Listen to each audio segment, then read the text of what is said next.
Hat, sunglasses, Pepsi, notes, sources, thick skin. Check. You already know. Let's go.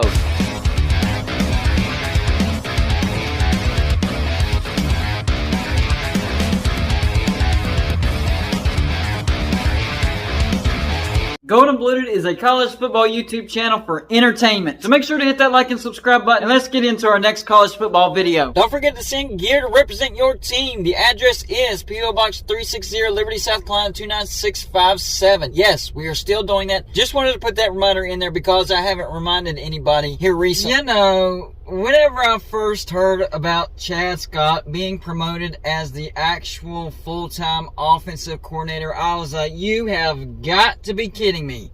Just another yes man for Neil Brown. That very well may be the case. That might be true. It might be just another yes man, because I do think that Neil Brown is very insecure. I mean, look at last year, running Graham Harrell, and Graham Harrell called a great first 4 games. Even though we lost to Pitt and Kansas, it was not because of the offense. It was because of the defense. But Neil Brown, for whatever reason, he didn't like what he saw, and he started putting his input again. And we saw sprinkles of Neil Brown all over the place, and the rest was history. JT Daniels basically wasted a year of eligibility. Graham Harrell's like, screw this, I'm out. He went over to Purdue. I do expect Purdue to be a much better team because Ryan Walters is a great defensive coach. Graham Harrell is a pretty good offensive coordinator, so keep your eyes on Purdue. But Chad Scott promoted to the new offensive coordinator, and at first I was like, you gotta be kidding me. No hope for West Virginia, but then I started thinking. You already know it's dangerous whenever Golden Blue Dude starts thinking. You know, what has been our strength as far as the offense goes since Neil Brown has taken over? It's actually been our run game. I mean, even Letty Brown, whenever he tested for the NFL Combine, he was one of the slowest, maybe the slowest running back there. In other words, West Virginia was able to maximize Letty Brown, even though he was not the quickest guy. And even looking at last year, our running game, much better than our passing game, even though we had JT Daniels. Crazy thing, right? And a lot of that falls on the receivers. Our receivers could not catch a ball for whatever reason. Bryce Ford Wheaton did an okay job, but everybody else, not so much. So I kind of felt bad for JT Daniels, because what more can you do other than to throw a ball right where a guy can catch it? Yes, he made some bad throws, and yes, he had some pick sixes, but a lot of that was out of frustration because his guys wouldn't catch a ball that he threw right where it needed to be, so he started forcing the ball. Anyways, the running game, that has been our strength. And who was the head of the running game? Chad Scott. That's right, he was the running backs coach and sort of a co-offensive coordinator. So as long as Neil Brown gives him some control over the offense, this could actually be a good thing. Now, make no mistake about it, the defense still needs to be fixed. I'm hoping that West Virginia goes into the transfer portal and actually focuses on defense this year. I think our offense is actually in much better shape than it has been in the past 3 years. But on defense, we allowed 32.9 points per game, which was 116th. Our offense scored 30.6 points per game, which was 51st.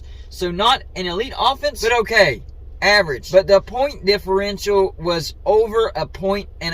That's crazy. That is ridiculous. If the point differential is anything negative, then more than likely, you're going to miss a ball. We have got to flip-flop that. We have to have a gap between what we score and what we allow, and we need to widen that gap as well. The wider the gap, the better. That means you're giving yourself a better chance of winning football games. Now, last year, we averaged 227.5 passing yards a game. That's not great, but it's not terrible. But on the run game, we actually averaged 171.5 rushing yards a game. That's pretty good. That is pretty good. And look at the running backs we have coming back. Running back C.J. Donaldson, 87 carries for 526 yards, 6 yards a carry, and 8 touchdowns before he got injured. Running back Tony Mathis, 135 carries for 562 yards, 4.2 yards a carry, and 5 touchdowns. And the running back that I'm most excited about in limited action, Jalen Anderson, 35 carries for 275 yards, 7.9 yards a carry, and 2 touchdowns. This dude is quick, and he is very shifty. C.J. Donaldson, for his size, the dude is fast. And it is hard to tackle C.J. Donaldson because of his size. So if we can have that size and speed, along with the shiftiness and being able to squeak through holes with Jalen Anderson, we can have a pretty good run game. And don't forget about the quarterback that can complement the running backs. I'm talking about quarterback Garrett Green. Last year, 43 for 78. That's 55.1%. Threw for 493 yards, 5 touchdowns, 3 interceptions. Does need to work on his accuracy, but true dual threat quarterback. 45 carries for 276 yards, 6.1 yards a carry, and 5 touchdowns. And oh yeah, there's Nico Markle, and he looked pretty good in his limited action against Oklahoma State. So we might actually have a 2-quarterback system as far as what we're looking at in 2023. But I love our run game. If we can focus on that and go to the spread RPO. Oh man, West Virginia has missed that, and I've done videos on it. The seasons that West Virginia has had the most success has been with the spread / RPO option. 1988 with Major Harris got to the national championship to play Notre Dame. 1993, 2-quarterback system, Jake Kelchner and Darren Studstill, and that was a spread offense. And then, of course, the glory days with Pat White, that was most certainly a spread offense. And even the 1 year that West Virginia had a double-digit win season under Dana Holgorsen, no, it wasn't in 2018 when we had Will Grier and David Stills. No, it was when we had Skyler Howard, and he was a true dual-threat quarterback. West Virginia has had the most success whenever we ran that spread offense with a true dual-threat quarterback. So maybe there's hope. Having said that, the defense has got to get fixed. So before you get any of your hopes up, we have to focus on getting some quality defensive players in the transfer portal so that defense can be halfway decent. If we can get that number as far as points allowed per game up in the ranks of like the 50s or 40s, then that's a big-time improvement, and that's good enough to win you some close football games. And if our offense can stick to the spread option, and hey, slow the game down if you need to, wear the opposing defense out, score points while you're doing it, flip the field if you can't score points, and West Virginia could actually be a decent team and get to a bowl. Now, I'm not predicting that just yet. In fact, I still think that West Virginia misses a bowl. I'm thinking 5-7 again.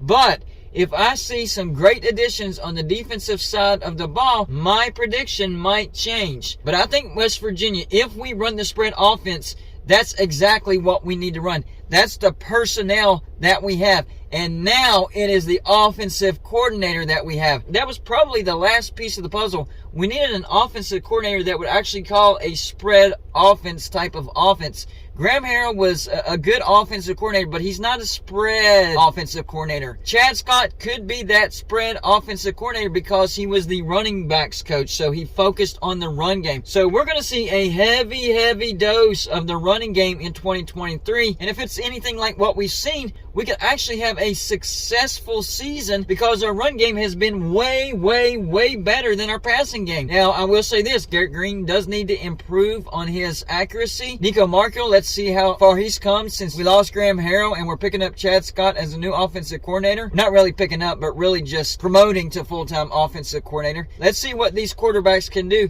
and let's see if we can have a successful offensive year. Defense can't be a detriment, though.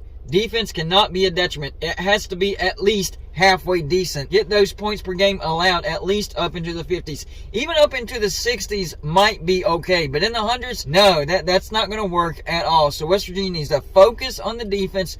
But I'm telling you, this could be a very good thing for West Virginia as far as the offense goes. We could be going back to our bread and butter where we've always had success with it. So we'll see what Neil Brown does. And no, I am not supporting Neil Brown as far as staying long-term or anything. But hey, I'm a West Virginia fan. I hope for a successful season. I don't care who the head coach is. I just want West Virginia to be good. So y'all let me know in the comments section. Number one, with Chad Scott being promoted to the offensive coordinator, do you think West Virginia will now run the spread RPO offense? Number two, if West Virginia does run the spread RPO offense, do you think it'll be successful? And number three, do you think West Virginia can improve their defense to where West Virginia can actually have a decent season and make a decent bowl? That's all I got for this show. Like and subscribe if you haven't already, and I'll see you on my next show.